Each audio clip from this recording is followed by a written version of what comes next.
Filipos Kapitulo 3. Sa katapusan, mga igsuon, pagmalipayon kamo diha sa Ginoo, dili ko iksapayan ang pagsubli sa gisulat ko na kaninyo kaniadto, kay kini makaayo man kaninyo. Pagbantay kamo sa mga iro, sa mga tao nga nagbuhat og dautan, ug sa mga nag-ingon nga kinahanglan gayod ang pagpatuli. Kay kita ug dili sila ang tinuod nga tinuli. Kay nagsimba man kita sa Dios pinaagi sa Espiritu ug nagkalipay sa atong pagkinabuhi diha kang Kristo Jesus. Wala kita magsalig sa mga seremonyas.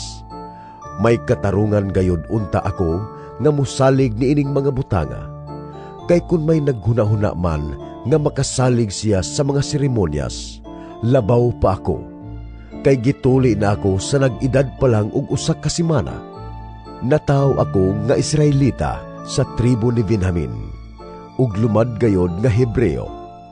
May tungod sa pagtuman sa balaod sa mga Hudiyo, Parisiyo ako, ug hilabihan ang akong kadasig nga gilutos ko gani ang iglesia. Kung ang pagkamatarong ipasubay pa sa pagtuman sa balaod, wala ako'y kasaypanan nga nahimo. Apan kadtong tanan nga kaniadto giisip ko nga bililhon. Karon giisip ko na nga walay bili tungod kang Kristo. Dugang paniana, giisip ko na ang tanan nga walay bili tungod sa kahibalo may tungod ni Kristo Jesus nga akong Ginoo, nga labaw pa kaayo kabililhon. Tungod kaniya, gisalikway ko ang tanan ug giisip kong basura lamang aron maangkon ko si Kristo ug mahiusa kaniya sa hingpit. Wala na ako magbaton sa pagkamatarong nagipasikad sa pagtuman sa balaod, kundili sa pagkamatarong nga nadawat ko pinaagi sa pagtuo diha kang Kristo.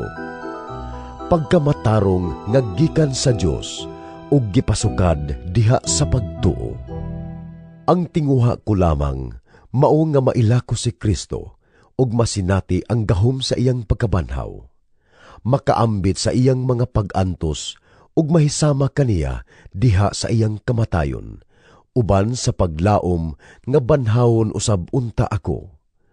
Wala ako magpasabot nga nakab-ot ko na kini o nahingpit na ako. Nagpadayon ako sa pagpaningkamot sa pagkab-ot niini, kay ako iya naman ni Kristo Jesus. Hinoon mga igsuon, wala gayud ako maghuna-huna nga nakab-ot ko na ang akong gitinguha. Ang gihimo ko mao ang paghikalimot sa nangagi, ug ang pagpaningkamot kutob sa mahimo aron makaabot sa dag-anan. Busa, nagdagan ako diretso gayod sa dag-anan aron maangkon ko ang ganti sa pagkatinawag sa Dios pinaagi ni Kristo Jesus ngadto sa kinabuhing walay katapusan. Kitang tanan nga hingkod na sa pagtuo, angay nga magbaton sa samang hunahuna. Apan kun kamo adunay laing panghunahuna, ang Dios na maoy magpadayag niini kaninyo. Apan bisan unsay mahitabo, magpadayon gayud kita sa unahan, subay sa pagkinabuhi nga atong naangkon. Mga igsuon, padayon kamong tanan sa pagsundog kanako. Gipakita na namo kaninyo ang hustong panig-ingnan, busa sundugan ninyo kadtong nagsunod niini. Gisultihan ko na kamo niini sa makadaghan, ug karon sublion ko kini pag-ingon uban sa mga luha. Dunay daghan nga nagkinabuhi sukwahi sa katuyuan sa kamatayon ni Kristo sa krus. Musangko gayud sila sa kalaglagan. Ang ilang gipaka-Dios mao ang ilang lawas nung kailibgon, ug nagpasigarbo sila sa angay unta nilang ikaulaw, ug naghunahuna lamang sila sa mga butang niining kalibutana. Apan ang atong puloy-anan atua sa langit, ug mahinangpon kitang nagpaabot sa pag-anhi sa atong manunubos gikan sa langit, ang Ginoong Hesukristo. Ilisdan niya ang atong mga lawas nga may kamatayon sa lawas nga mahimayaon, sama sa iyaha pinaagi sa gahom nga gigamit niya sa pagmando sa tanan. Filipos Kapitulo 3. Sa katapusan, mga igsuon, pagmalipayon kamo diha sa Ginoo, dili ko iksapayan ang pagsubli sa gisulat ko na kaninyo kaniadto, kay kini makaayo man kaninyo. Pagbantay kamo sa mga iro, sa mga tao nga nagbuhat og dautan, ug sa mga nag-ingon nga kinahanglan gayod ang pagpatuli. Kay kita ug dili sila ang tinuod nga tinuli. Kay nagsimba man kita sa Dios pinaagi sa Espiritu, ug nagkalipay sa atong pagkinabuhi diha kang Kristo Jesus. Wala kita magsalig sa mga seremonyas. May katarungan gayod unta ako nga musalig niining mga butanga. Kay kun may naghuna-huna man nga makasalig siya sa mga seremonyas, labaw pa ako. Kay gituli na ako sa nag-edad pa lang og usa ka semana. Nataw ako nga Israelita sa tribo ni Benjamin, ug lumad gayod nga Hebreo. May tungod sa pagtuman sa balaod sa mga Hudiyo, Parisiyo ako, ug hilabihan ang akong kadasig nga gilutos ko gani ang iglesia. Kung ang pagkamatarong ipasubay pa sa pagtuman sa balaod, wala ako'y kasaypanan nga nahimo. Apan kadtong tanan nga kaniadto giisip ko nga bililhon. Karon giisip ko na nga walay bili tungod kang Kristo. Dugang paniana, giisip ko na ang tanan nga walay bili tungod sa kahibalo may tungod ni Kristo Jesus nga akong Ginoo, nga labaw pa kaayo kabililhon. Tungod kaniya, gisalikway ko ang tanan ug giisip kong basura lamang, aron maangkon ko si Kristo ug mahiusa kaniya sa hingpit. Wala na ako magbaton sa pagkamatarong nga gipasikad sa pagtuman sa balaod, kundili sa pagkamatarong nga nagdawat ko pinaagi sa pagtuo diha kang Kristo. Pagkamatarong nga gikan sa Dios ug gipasukad diha sa pagtuo.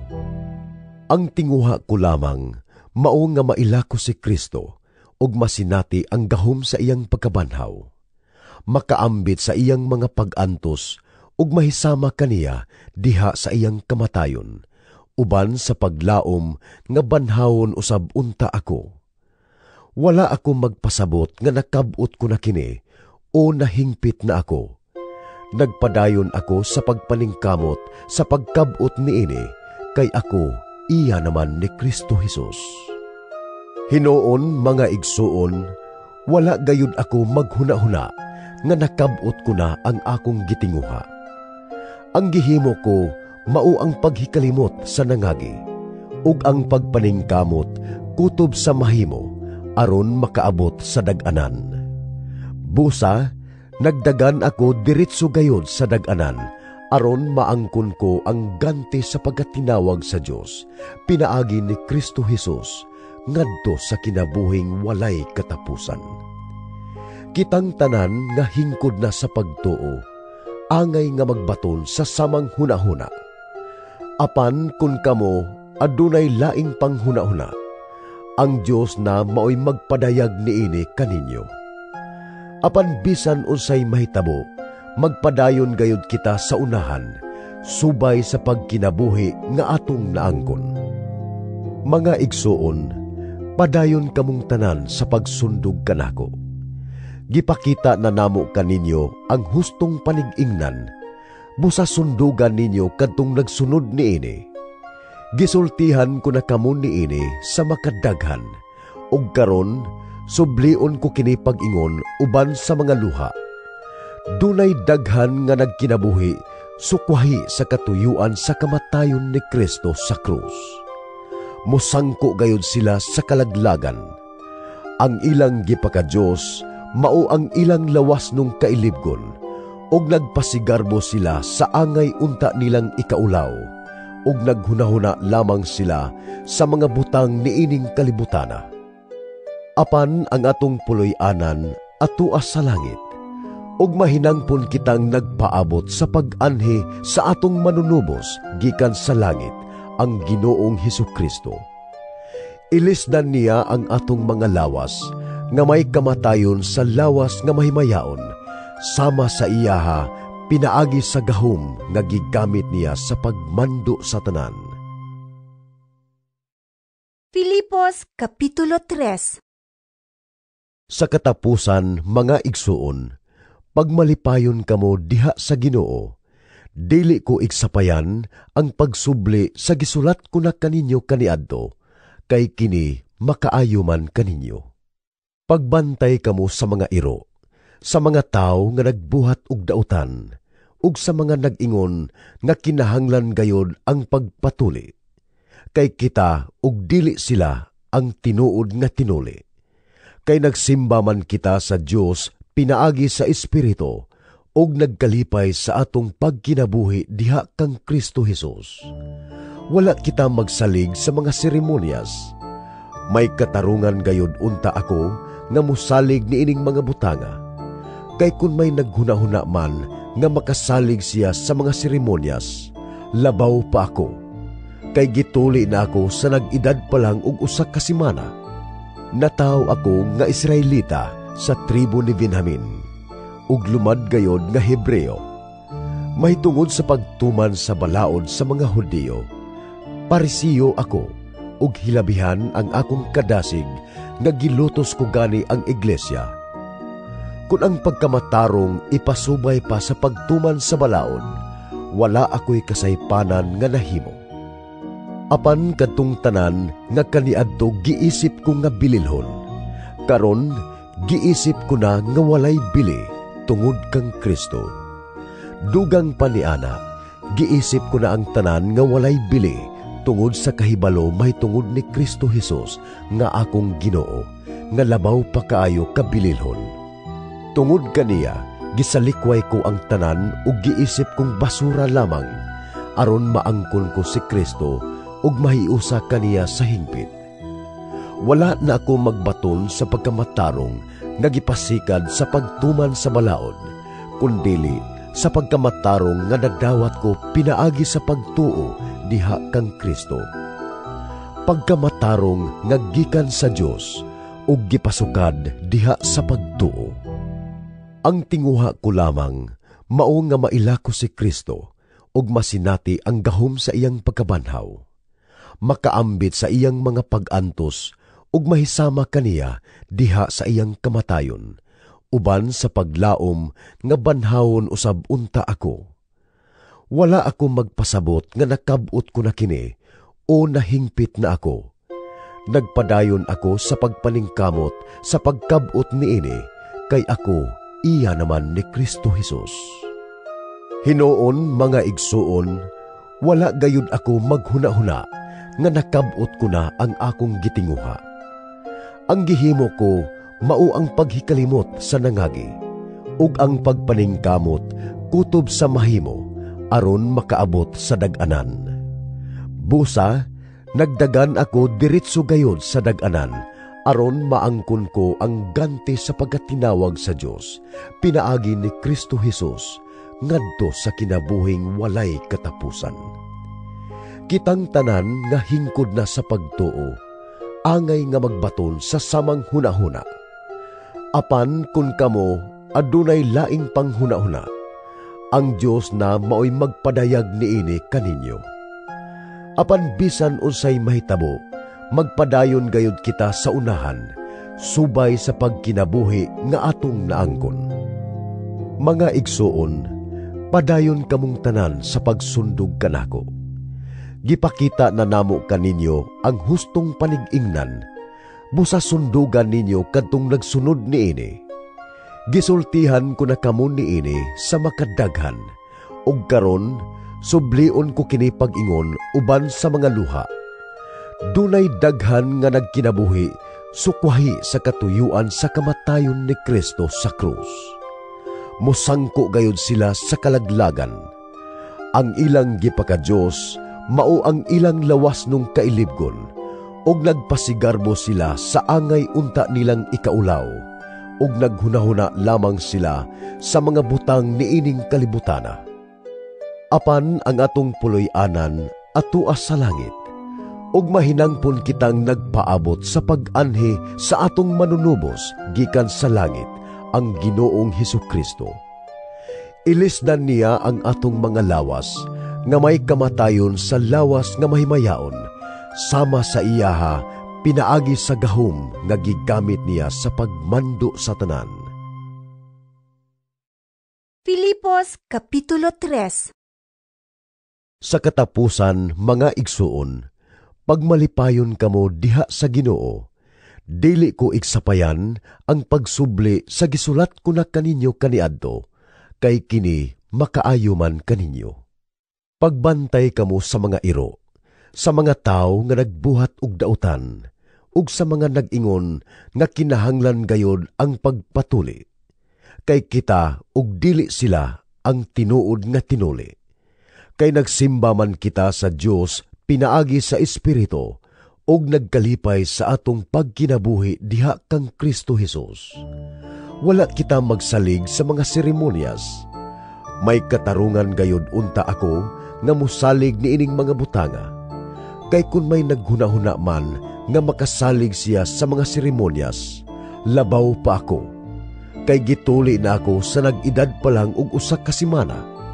Nataw ako nga Israelita sa tribo ni Benjamin, ug lumad gayod nga Hebreo.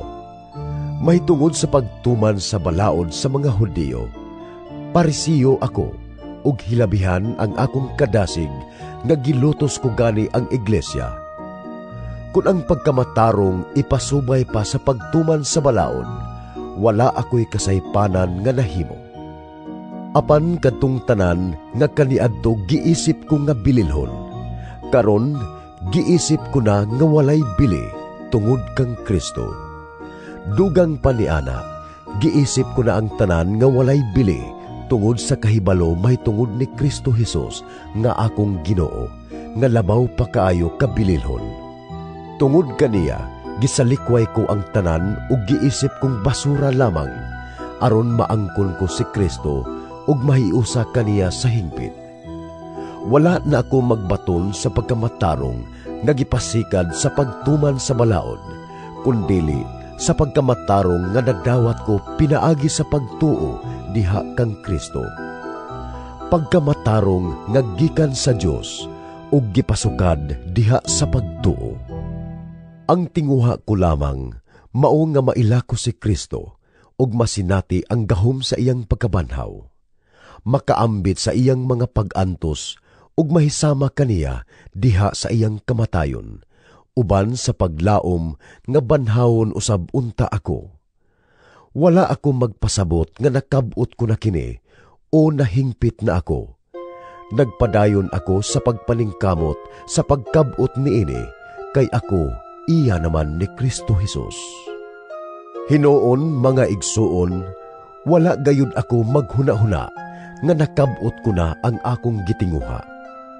Ang gihimo ko mao ang paghikalimot sa nangagi, ug ang pagpaningkamot kutob sa mahimo aron makaabot sa dag-anan. Busa, nagdagan ako diretso gayod sa dag-anan aron maangkon ko ang ganti sa pagkatinawag sa Dios pinaagi ni Kristo Jesus ngadto sa kinabuhing walay katapusan. Kitang tanan nga hingkod na sa pagtuo, angay nga magbaton sa samang hunahuna. Apan kun kamo adunay laing panghunahuna, ang Dios na maoy magpadayag niini kaninyo.